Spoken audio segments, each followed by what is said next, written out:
Assalamualaikum warahmatullahi wabarakatuh.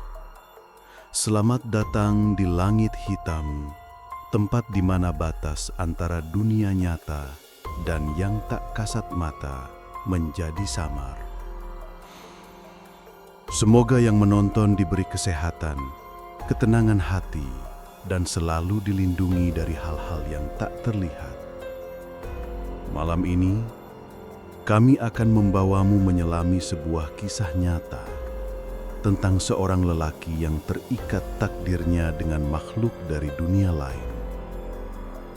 Bayangkan, kau tersesat di dalam hutan, kabut tebal menutup jalan, dan satu-satunya arah yang bisa kau tempuh malah membawamu ke sebuah kampung asing. Kampung yang tak terdaftar di peta manapun. Kampung yang penghuninya tak pernah menua, dan perempuan di sana menawarkan cinta beserta anak. Tapi seperti semua yang indah di dunia gaib, selalu ada bayaran. Dan bagi lelaki ini, bayaran itu datang saat matahari terbit. Jangan lupa untuk klik tombol subscribe, nyalakan loncengnya, dan siapkan dirimu, karena ini bukan sekedar cerita. Ini adalah kesaksian. Judul kisah malam ini, Aku Diberi Anak oleh Istri Bunian, dan anak itu hilang saat matahari terbit. Kisah nyata yang membuat kita bertanya, apakah cinta dari dunia lain benar-benar tanpa syarat? Bab 1.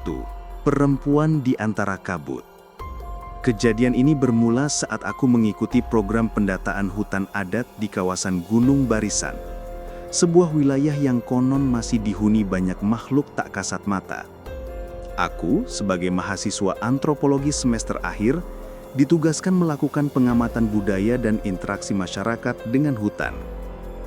Aku ditemani seorang pemandu lokal bernama Pak Gino, yang berpesan sejak awal, kalau melihat kabut tebal turun jam 4 sore, pulanglah, jangan dilawan.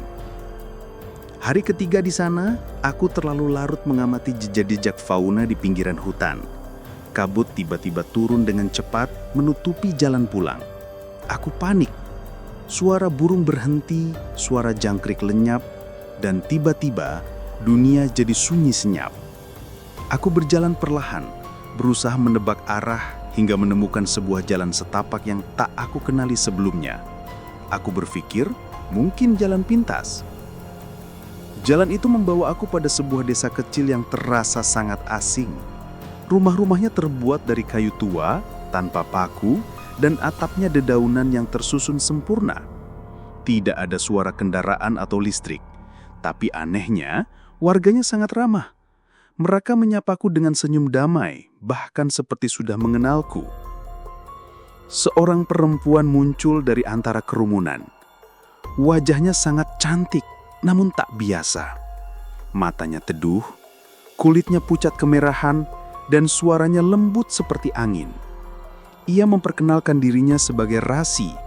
Ia menawarkan tempat tinggal sementara, karena aku dianggap tamu dari dunia luar yang sedang disesatkan oleh batas waktu.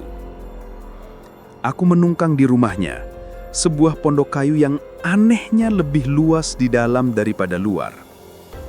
Waktu terasa lambat di sana. Setiap pagi, matahari terbit dengan cahaya yang redup. Rasi menghidangkan makanan yang tak pernah aku kenal rasanya, namun membuat tubuhku hangat dan bertenaga. Hari demi hari, aku merasa makin nyaman.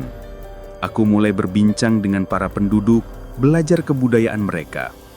Tapi yang paling aneh adalah, tak pernah ada bayi atau anak kecil di desa itu. Semua warganya tampak dewasa atau sangat tua. Aku pernah bertanya, tapi jawabannya selalu sama. Anak-anak kami tak boleh dilihat sebelum waktunya. Seminggu tinggal di sana, aku mulai merasa ada sesuatu yang berubah dalam diriku. Rasi menjadi sangat dekat.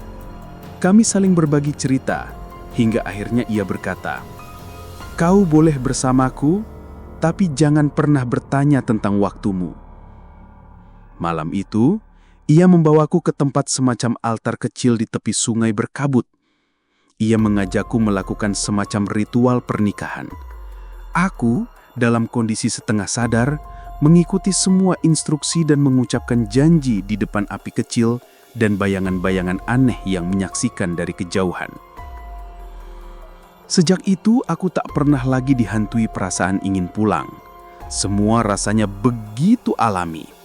Aku mulai merasa hidupku memang di sana. Tak ada rasa rindu, tak ada gelisah, hanya tenang, terlalu tenang. 3 bulan setelah pernikahan kami, Rasi berkata dengan wajah bahagia, "Aku mengandung." Anehnya, aku tak pernah benar-benar menyadari adanya hubungan intim secara fisik antara kami. Tapi aku tahu maksudnya. Ia mengandung anak kami. Ia merawat kandungannya dengan cara yang tak biasa. Ia sering berbicara dengan perutnya, membacakan doa dalam bahasa asing yang menenangkan. Aku hanya bisa menonton, merasa tak berdaya tapi bahagia. Rasi berkata, anak kami akan lahir di waktu fajar, saat kabut mencapai titik tertipisnya. Ia menyuruhku bersiap menyambutnya. Tapi ingat, katanya sambil menggenggam tanganku, "Jangan menatap matahari ketika pertama kali melihat anakmu, atau ia akan hilang." Aku tidak mengerti, tapi aku hanya mengangguk.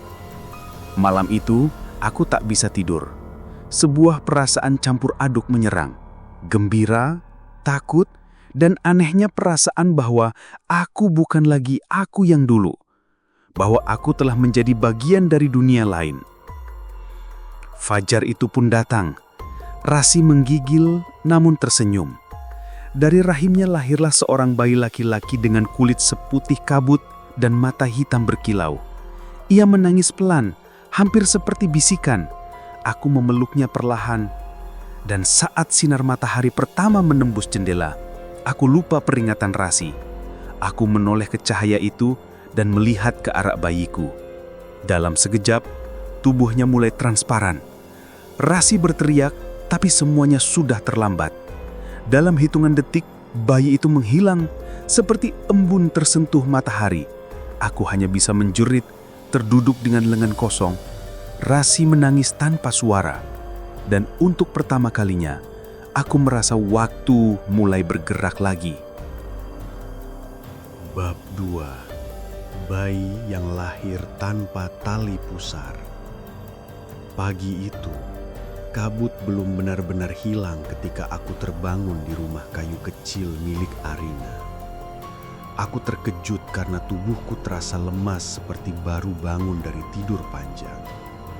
Tapi yang membuatku benar-benar kehilangan kata adalah suara tangisan bayi yang pelan dari balik bilik kamar. Arina menyambutku dengan senyum hangat, menyodorkan kain selendang berisi seorang bayi mungil. "Ini anakmu," katanya, seolah semuanya masuk akal. Bayi itu laki-laki, kulitnya putih pucat, dan tak ada satupun rambut di kepalanya. Tapi yang paling aneh adalah tak ada tali pusar. Aku bahkan mencarinya dengan cemas, mencoba mencari luka bekas potongan atau apapun. Tapi kulit perutnya rata dan mulus. Arina hanya berkata dengan tenang, "Anak kami tidak seperti manusia pada umumnya." Aku panik. Bukan karena aku tak menginginkan anak, tapi karena aku tahu ini bukan cara dunia bekerja. Kami tak pernah menikah, tak pernah bicara soal anak, dan aku bahkan tak merasa waktu berlalu cukup lama untuk kehamilan. Tapi Arina hanya menyuruhku untuk tenang, bahwa ini adalah anugerah dari kampung mereka. Hari-hari setelah itu terasa seperti mimpi yang samar. Aku diberi tugas oleh para lelaki di kampung, membersihkan jalan, menata kayu bakar, dan menjaga hewan peliharaan yang bentuknya aneh seperti perpaduan rusa dan kambing. Arina tetap tinggal di rumah, merawat bayi kami yang diberi nama Rasi. Setiap malam aku pulang, anak itu sudah tumbuh lebih cepat dari bayi normal. Dalam waktu hanya seminggu, Rasi sudah bisa duduk. Dalam 2 minggu, ia bisa bicara. Ucapannya belum sempurna, tapi jelas memanggilku ayah. Aku mulai terbiasa dengan keanehan kampung itu, seolah aku sudah menjadi bagian dari mereka. Tapi ada satu aturan yang selalu diingatkan oleh Arina. Jangan pernah bawa Rasi keluar saat fajar. Pertama aku pikir itu hanya mitos lokal. Tapi suatu pagi, aku coba membawa Rasi keluar untuk melihat matahari terbit dari ladang. Saat sinar pertama matahari menyentuh kulitnya, tubuhnya bergetar hebat dan ia menangis seperti menahan sakit luar biasa. Arina datang berlari sambil menjerit, menyelimuti Rasi dan membawanya masuk. Ia marah besar. Apa kau ingin dia menghilang? Malam itu Arina menjelaskan padaku bahwa anak hasil hubungan antara manusia dan bunian akan lenyap jika terpapar sinar matahari pagi. Kita dari 2 dunia yang tak boleh bersentuhan dalam terang, katanya. Aku hanya terdiam. Rasi adalah anakku, tapi ia juga bukan sepenuhnya milikku. Ia milik dunia lain. Tahun-tahun berikutnya aku mulai kehilangan rasa terhadap waktu. Kalender tak berlaku di sana. Matahari dan bulan seolah berjalan dalam ritme aneh. Tapi satu hal pasti, Rasi tumbuh semakin cepat. Dalam waktu yang rasanya baru beberapa bulan, ia sudah setinggi anak SD. Cerdas, tapi jarang tertawa. Kadang aku mendapati Rasi berbicara sendiri di halaman, seakan sedang bercakap dengan sesuatu yang tak terlihat. Kadang ia menunjuk langit, berkata, "Ayah, itu tempat ibu berasal." Aku hanya bisa tersenyum, menahan rasa takut yang diam-diam menumpuk. Suatu malam Rasi berkata ingin ikut ke ladang bersamaku saat subuh. Aku menolak tentu saja, tapi ia terus memohon. Hingga akhirnya aku janji akan membawanya saat hari mendung. Aku tahu aku bermain-main dengan aturan yang tak sepenuhnya aku pahami. Pak tua penjaga gerbang kampung yang tak pernah bicara sebelumnya, tiba-tiba memanggilku malam itu. Ia berkata dengan suara pelan tapi tegas, "Jaga anak itu. Jangan ulangi kesalahan yang pernah dilakukan ayahmu dulu." Kata-kata itu menghantamku seperti palu. Ayahku? Apa dia juga? Aku mencoba bertanya lebih lanjut, tapi lelaki itu sudah menghilang ke balik kabut. Aku pulang ke rumah dengan kepala penuh pertanyaan. Apa maksudnya? Apakah aku bukan manusia biasa? Apa ini semacam warisan kutukan? Malam itu aku menatap langit-langit rumah sambil memeluk Rasi yang tertidur di pelukanku. Aku tak tahu apa yang menantiku besok, tapi satu hal pasti, dunia ini takkan pernah sama lagi. Dan anakku, mungkin ia takkan lama di sisiku. Bab 3. Jejak leluhur yang terkubur kabut. Aku tak bisa tidur malam itu. Kata-kata Pak Tua penjaga gerbang terus terngiang-ngiang di kepala. Jangan ulangi kesalahan yang pernah dilakukan ayahmu dulu. Aku tumbuh besar tanpa pernah tahu siapa ayahku sebenarnya. Ibu hanya bilang beliau pergi entah kemana sejak aku masih bayi. Tapi apakah itu berarti ia juga tersesat di kampung Bunian? Keesokan harinya, aku memutuskan mencari jawaban. Aku menyusuri hutan kecil di balik ladang tempat warga kampung jarang masuk. Rasi tetap kutinggal bersama Arina, meski ia terus menanyakan kemana aku pergi. Di dalam hutan, aku menemukan sesuatu yang tak pernah kulihat sebelumnya.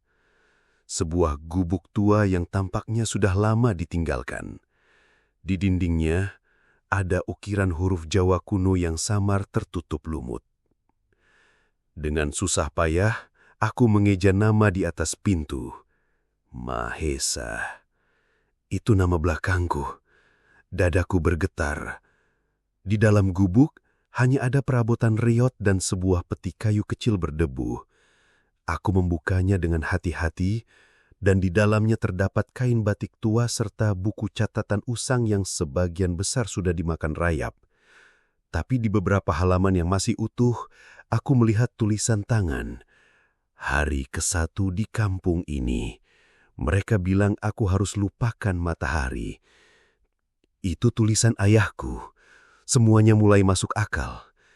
Ia juga pernah tersesat di sini, jatuh cinta pada salah satu kaum bunian, dan mungkin juga memiliki anak. Aku menggigil. Apakah aku anak bunian? Ataukah aku manusia yang dibesarkan dalam tipu daya dunia mereka? Aku kembali ke rumah dalam keadaan bingung dan takut.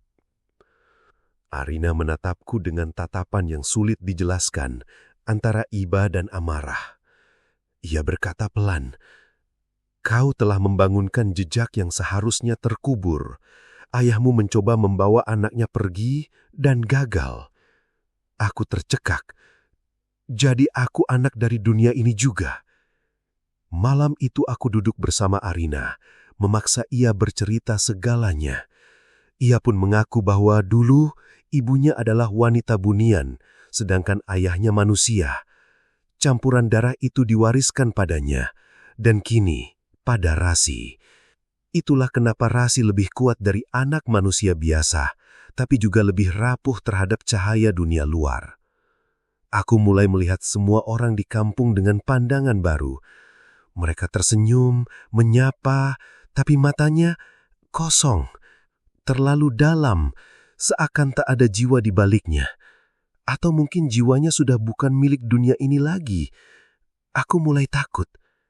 Apa aku akan seperti mereka? Malam-malam berikutnya, aku mimpi baruk terus. Dalam tidurku, Rasi selalu berdiri di tengah ladang, memanggil-manggilku, sambil tubuhnya mulai memudar seperti kabut. "Ayah, tolong aku." Aku selalu terbangun dengan nafas terengah-engah dan keringat dingin membasahi punggungku. Rasi semakin aneh. Ia tak mau berbicara jika matahari sudah mulai naik dan seakan bisa membaca pikiranku. Kadang ia berkata, "Ayah, jangan tinggalkan aku seperti kakek meninggalkanmu." Aku merinding. Suatu hari aku memutuskan membawa Rasi ke tempat aku menemukan gubuk tua itu. Arina melarang keras, tapi aku keras kepala. Aku ingin anakku tahu siapa dirinya. Saat kami sampai, Rasi memegang papan nama berdebu itu dan berkata, "Aku tahu tempat ini. Aku selalu lihat dalam mimpi. Aku makin yakin ada sesuatu dalam darah kami yang terikat ke kampung ini."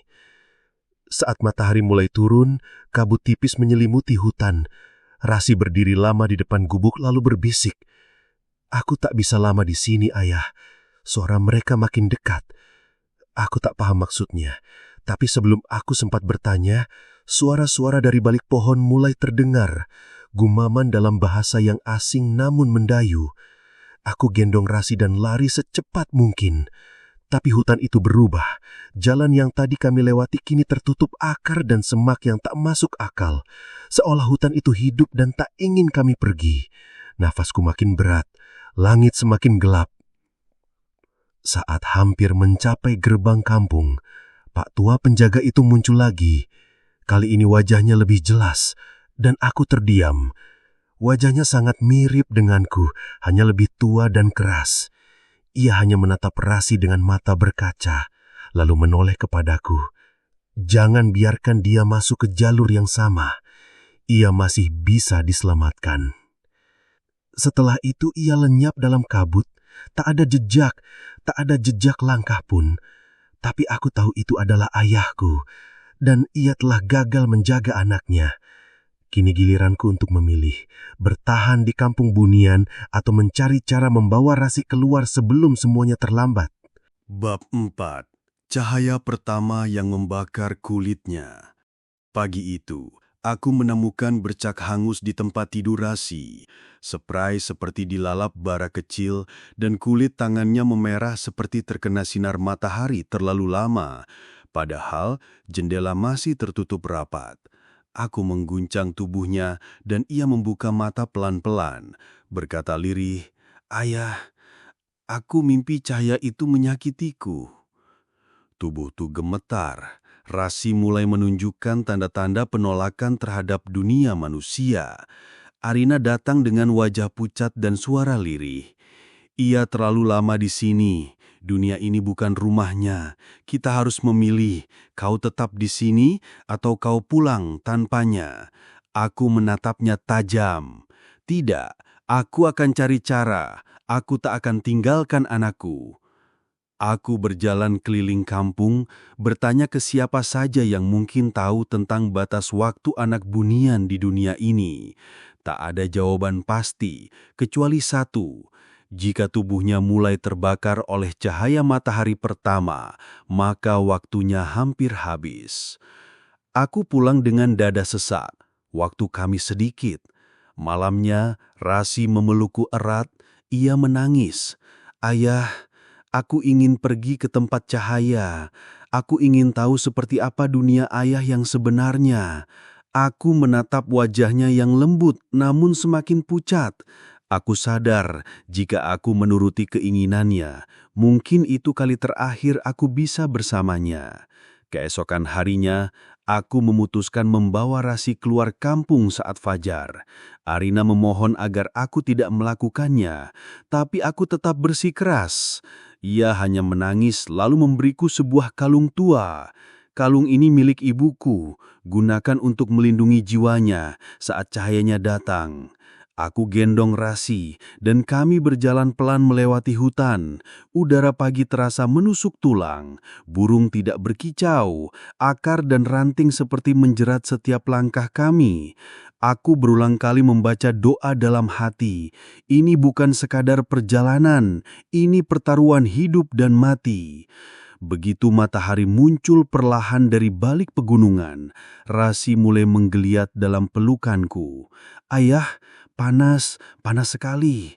Kulitnya mulai mengeluarkan asap tipis. Aku panik, lalu mengambil kalung pemberian Arina dan memakaikannya di lehernya. Seketika tubuhnya berhenti mengepul, tapi ia tetap lemah. Tiba-tiba, dari balik kabut muncul sosok berjubah abu-abu. Wajahnya tertutup, namun suaranya menggema langsung di dalam kepalaku.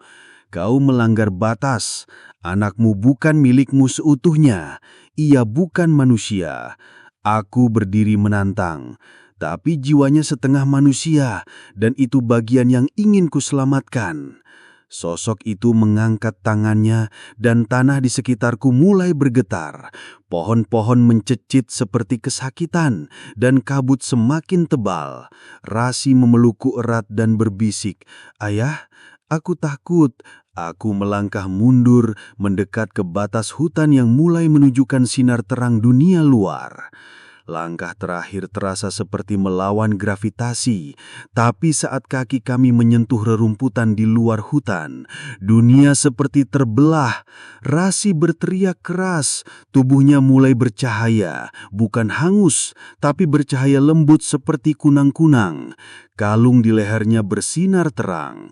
Sosok berjubah abu-abu itu meraung kesakitan dan menghilang dalam kabut.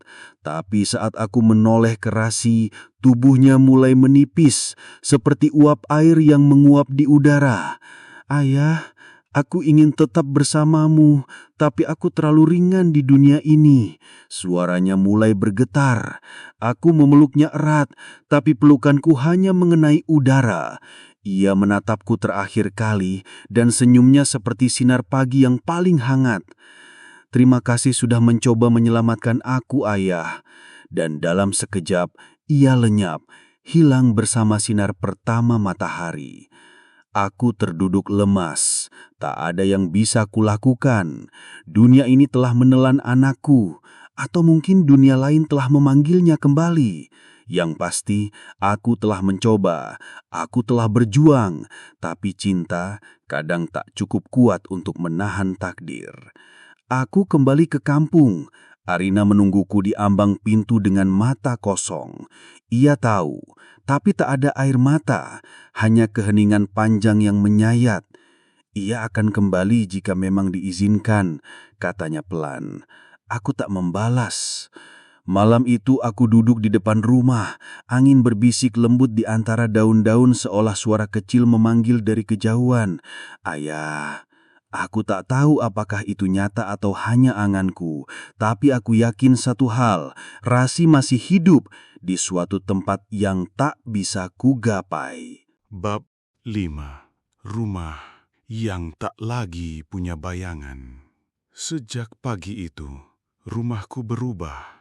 Dingin, kosong, dan hening seperti kuburan yang berdiri tegak di tengah ladang kosong. Tidak ada tawa kecil Rasi, tidak ada tangisan tengah malam, dan yang paling menyakitkan, tidak ada jejaknya sama sekali.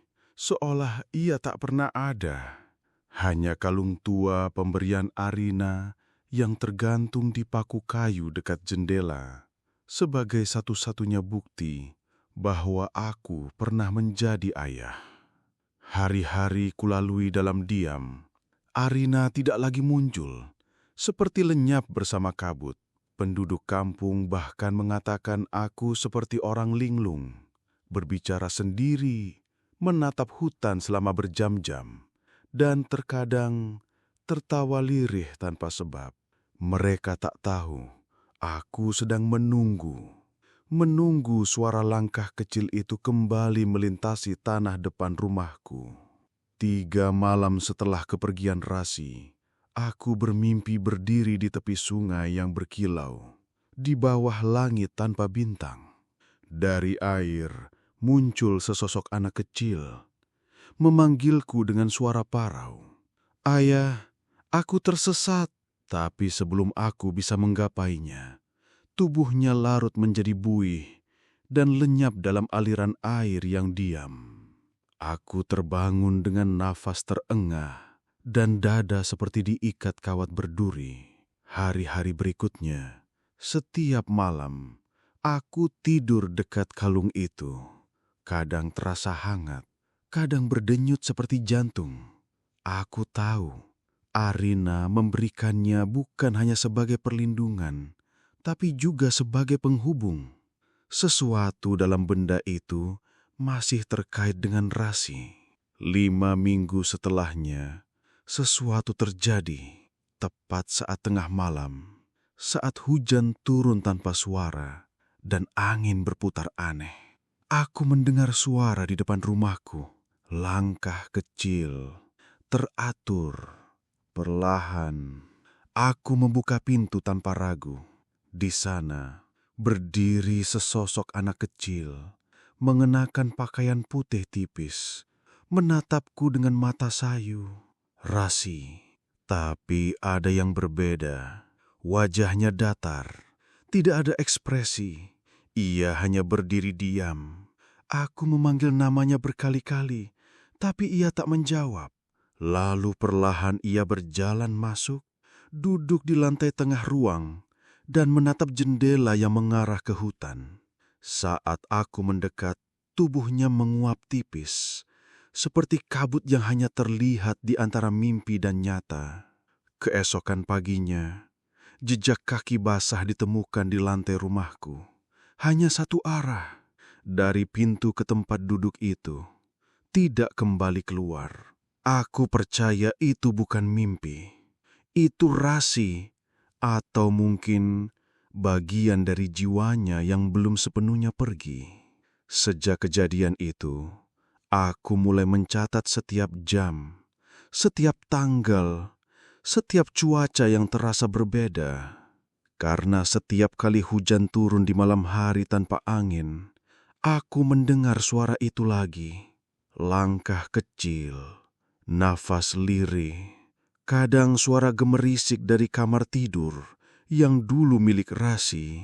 Seseorang pernah bilang, ketika manusia mencintai sesuatu dari dunia gaib, maka akan ada yang tersisa, entah berupa gangguan, kenangan, atau bahkan perjanjian tak tertulis. Mungkin aku telah menandatangani sesuatu hanya dengan air mata dan tekad sebagai ayah. Aku pernah mencoba pergi dari kampung, membawa tubuh dan pikiranku ke kota. Tapi setiap malam, aku bermimpi berada di rumah ini lagi. Bangun-bangun, aku sudah di depan rumah, seolah tanah ini menolak kepergianku. Atau mungkin jiwa anakku belum rela aku menjauh. Satu malam yang paling tak bisa kulupakan, aku melihat bayanganku sendiri tidak muncul di dinding. Tapi ada bayangan lain, bayangan kecil berdiri di sampingku. Diam, tak bergerak.